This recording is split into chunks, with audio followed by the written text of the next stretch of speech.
بسم اللہ الرحمن الرحیم ولیس المراد بالحد ہاہنا الا المعرف الجامع المانع وللہ در المصنف حیث اشار الى حدودها في ضمن دلیل الحصر ثم نبہ علیہا بقولہ وقد علم بذلك ثم صرح بها فيما بعد بناء على تفاوت مراتب التبائع۔ اس عبارت سے غرض شارح جامی ایک اعتراض کا دینا ہے۔ اعتراض یہ ہوتا ہے کہ سب سے پہلے حد سمجھیں، انہوں نے یہ ذکر کیا علامہ شارح شیخ قافیہ نے، ابن حاجم نے وقد علم بذالک حد کلی، کیا ذکر کیا ہے؟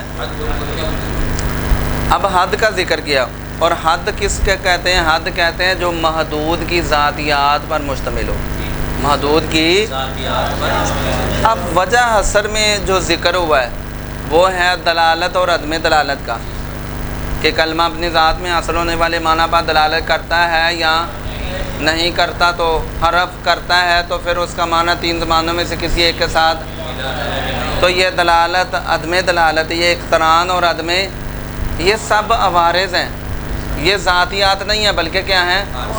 عوارض ہیں۔ اور حد کس کو کہتے ہیں؟ جو محدود کی ذاتیات پر مشتمل ہو، لہٰذا ان کو لفظ حد کی بجائے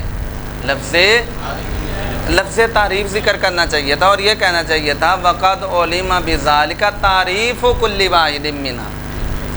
سمجھ آ گئی؟ کیونکہ حد کس کو کہتے ہیں؟ جو محدود کی، اور یہ دلالت عدم دلالت، اقتران عدم اقتران، اور عدمی چیز کسی کی ذاتی نہیں ہوتی، اس کا یہاں سے دیا۔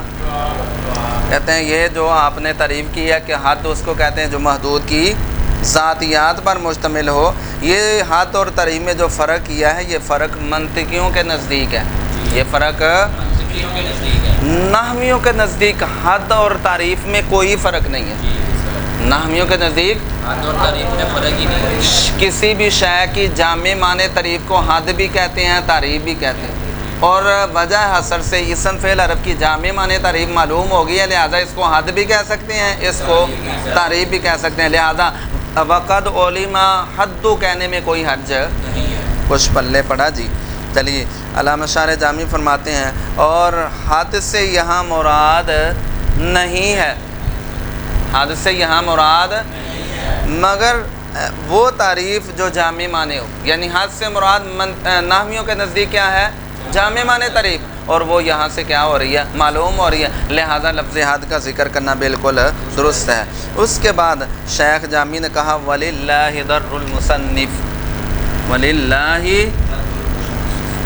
غرض شارح ایک سوال کا دینا ہے۔ سوال یہ ہے حضرت آپ کی عبارت جو ہے وہ بے فائدہ ہے، آپ نے یہاں سب سے پہلے اسم فعل حرف کی تعریف کی وجہ حصر کے ضمن میں ایک، اس کے بعد وقد علم بذالک سے حد کل واحد منھا سے اس پر تنبیہ کر دی، ان تینوں کی تعریف پر کیا کر دی؟ اس کے بعد پھر آپ صراحتاً ذکر کر رہے ہیں الاسم ما دل علی ما ننفی، تو یہ تو تکرار ہے، تین دفعہ، ایک دفعہ دلیل حصر کے ضمن میں، ایک دفعہ وقد علم سے، اور تیسری دفعہ پھر صراحتاً اس کی کیا کر رہے ہیں؟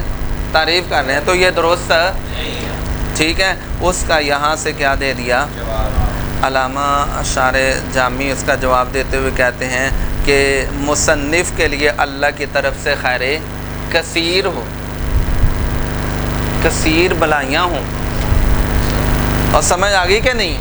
کیوں کہ مصنف نے متعلمین کی طبیعتوں اور ذہنوں کے مطابق کلام کیا ہے یہاں قافیہ میں، تو یہ کمال نہیں کر دیا؟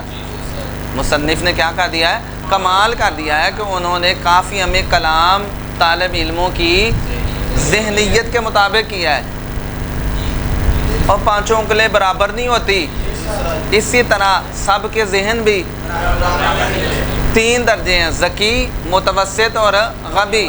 اب ذکی تو آپ کو پتہ ہے اشارے کے نائے سے سمجھ جاتا ہے، اور متوسط کو ذرا اس پر تنبیہ کرنی پڑتی ہے، اور لیکن جو غبی ہوتا ہے اس کو تو بالکل کھول کے بتانا پڑتا ہے، اس کے سامنے تو شے کو ننگا کرنا پڑتا ہے، بالکل کھول کے بتانا پڑتا ہے۔ تو علامہ شیخ ابن حاجم نے بھی اسی انداز کو کیا کیا ہے؟ بیان کیا ہے۔ سب سے پہلے جو ذکی ہوگا، ظاہر بات ہے وہ تو وجہ حصر سے ہی سمجھ جائے گا، اور متوسط جب وقت ولیمہ سے تنبیہ کی تو وہ بھی سمجھ، لیکن جو غبی ہے اس بیچارے کو تو اتنی دیر تک پتہ ہی نہیں چلتا جتنی دیر تک بالکل کھول کے واضح نہ کر دیا جائے۔ تو علامہ شیخ نے کہا الاسم ما دل علی معنی فی نفسہ، تاکہ یہ بھی سمجھ جائے، یہ بھی۔ چلیے دیکھیے جی آپ کتاب چلیے۔ اور اللہ کی طرف سے مصنف کے لیے خیر کثیر ہو، اللہ کی طرف سے مصنف کے لیے کثیر بلائیاں ہوں، ٹھیک ہے، اس حیثیت سے کہ مصنف نے اشارہ کیا اسم فعل حرم میں سے ہر ایک کی تعریفات کی طرف، ان کی تعریفوں کی طرف، کس میں؟ دلیل حصر کے ضمن میں۔ نمبر ون کس میں؟ ثم نبہ علیہا، پھر ان کی تعریفات پر، ان کی تعریفوں پر تنبیہ فرمائی۔ اسم فعل حرم میں سے ہر ایک کلمہ، ان تینوں کی تعریف پر کیا کی؟ اپنے اس قول وقد علم بذالک کے ساتھ، کس کے ساتھ؟ پھر تیسری مرتبہ ثم صرح بہا فیما بعد، پھر ما بعد میں اس کی تصریح کر دی، یعنی ان میں سے ہر ایک کی جو تعریف ہے اس کی کیا کر دی؟